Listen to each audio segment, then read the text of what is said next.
ultimately pardoned, suggested earlier this month that he would use a gifted AR-15 rifle to shoot someone in Washington, D.C. In a video posted on Twitter and verified by NBC News, Flynn is seen at an event at the Church of Glad Tidings in Yuba, California, receiving a rifle as a gift from a man who says, quote, "It's one of our top quality guns." Flynn responded, quote, "Maybe I'll find somebody in Washington, D.C." Some members of the audience laughed at the remark. The video was initially posted on the church's Facebook page, but has since been taken down. NBC News has attempted to reach General Flynn for comment. It was only last month that Flynn suggested during a Memorial Day weekend conference organized by adherents of the QAnon conspiracy theory that the U.S. needed a Myanmar-style coup.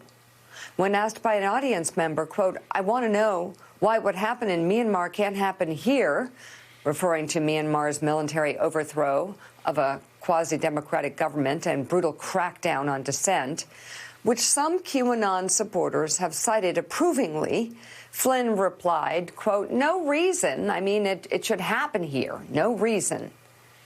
Flynn also suggested last December that then President Trump could invoke martial law to force new elections in swing states. And I feel like it's important to remind myself and everybody here that this was our national security advisor. It's our national security advisor who, Elise Jordan, has called for martial law, military coups, and now jokingly talking about assassinating members of the government in Washington, D.C.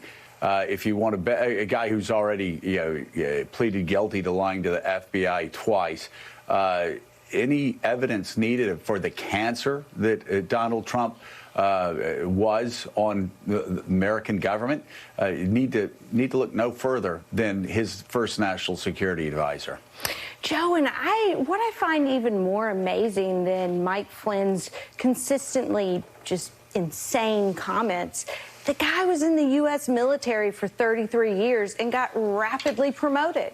He was Stanley McChrystal's right-hand man for years. He was promoted to the head of the Defense Intelligence Agency by President Obama. He managed to thrive within the military, and no one noticed that he was a raging lunatic who, seems to harbor some ideas of violence against his own countrymen and women. I mean, maybe that's an evolution in recent years, but it's very, very disturbing that he was within the system and thrived for so long.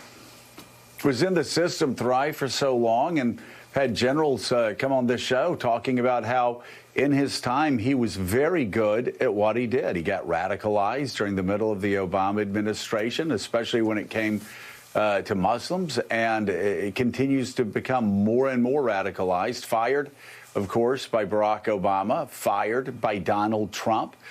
Donald Trump said he had no choice but to fire this man because he lied to the FBI, and he lied, of course, to Vice President Mike Pence. And then, of course, Donald Trump pardoned him. But Gene Robinson, also hard to believe that for a guy that we have a guy that used to hold the same position that I'll just say greats like Brent Scowcroft and Dr. Brzezinski held that position. And we have a guy that held the same position who's now going around again, just recklessly talking about military coups, that we need a military coup in the United States, and joking about assassinating people in Washington, D.C. after he gets an AR-15.